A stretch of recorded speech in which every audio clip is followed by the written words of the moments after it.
Well, it was another off-year election for America. Donald Trump won the presidency back in November. Republicans had a red wave across the country back in November. But we know in off-year elections, it never favors the incumbents. Three big races were this year: the Virginia governorship, the New Jersey governorship, and then the New York City mayoral race. I just want to say, as a Republican, I'm not really surprised, nor am I really mad. We take a look at these three races. Virginia, a solid blue state, a historical blue state. People keep bringing up the message, right, that federal workers want to show Trump. If there was a shutdown or not, Virginia was going blue. We knew this. The one I am pretty surprised about and disappointed is the attorney general race. All right, you have Jones, who literally was calling for the murder of children, and people don't want to put that aside now. Hey, that's fine. I just don't want to hear anybody ever complain about gun violence and political violence from the left again. Okay, you want to support that?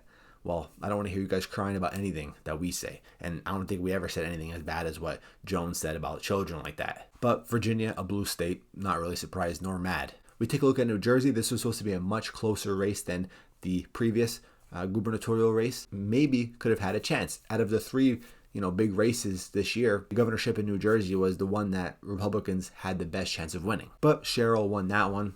Not that big of a surprise and not really that mad about it. And then New York City, the biggest one of the biggest mayoral races in American history, maybe the biggest mayoral race in American history. You have Mamdani, a guy that nobody really knew at all last year. He comes around this year, pulls off a huge upset in the primary over Cuomo, and then it was really up in the air. Cuomo and Mamdani, the two favorites for that race. Sliwa, I'm a Republican, but the fact that he wanted to stay in ruined everything for that race. Him staying in ruined everything. He should have dropped out. He had no chance. It should have been left to Cuomo and Mamdani.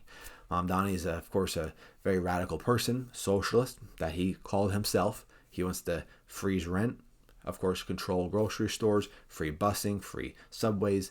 The police department is going to take a big hit.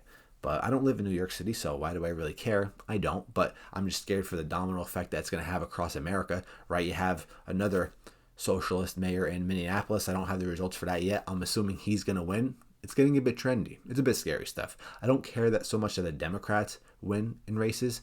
That's part of life. Democrats have been always winning. But when it comes to socialist ideas, it starts to get a bit scary then. But I can't say I'm really mad. Not surprised either that Mamdani was going to win. He did a good job campaigning, I have to admit, attracting everybody. Young votes, of course, the senior votes. He did a good job at that. He was very popular. Of course, New York City is like almost 50% foreign born now at this point. I know I'm exaggerating, but they're very big when it comes to foreign votes.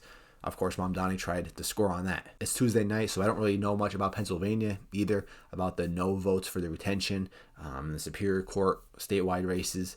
But, I'm just not surprised that it went the way it did when it came to swing votes this year. But it really also has to bring up a conversation about how lazy the Republicans get in the off-year elections. Just absolutely lazy. I mean, they only decide to vote when it comes to the president election and then their own governor election, really. And not even that. Of course, they really focus on the presidency. But these off-year elections, man, they're really bad for Republicans. I mean, Democrats always whoop us in them. We can't get lazy, but it is what it is. You got to really focus on the early ballots, the early mail-in ballots. You got to have a better message. I mean, state Republican parties need to put more money into this. And they also, I've been saying this forever, need to stop, the candidates need to stop leeching off Trump. Separate yourself from Trump as much as possible. A lot of these Democrats, their big message is basically saying they're going to stand up to Trump. They don't really have too many messages for the state for what they're trying to run for. It's just, I'm going to stand up to Trump. I'm going to stand up for Trump. And it is what it is. Listen, I'm not surprised. I'm not really mad. It is what it is. This New York City situation is going to be interesting in the next year. I'm really curious to see how it goes. I mean, I'm not rooting anything bad for it, right? New York City is the biggest, most important city in the world. I think the people of New York did a terrible job, electing a guy like Mamdani, but we'll see. We'll see what happens. And it is what it is. It's a good night for me. I won my race, and I'm in a good area where I'm at, so I'm happy with that. But across the world, across the country, I don't know, man. It is what it is. Not surprised, but, people keep wanting to vote Democrat. It is what it is. Hopefully you guys enjoyed, though. Make sure to leave a like. Comment down below what you guys think of this off-year election. I'm out, guys. Peace.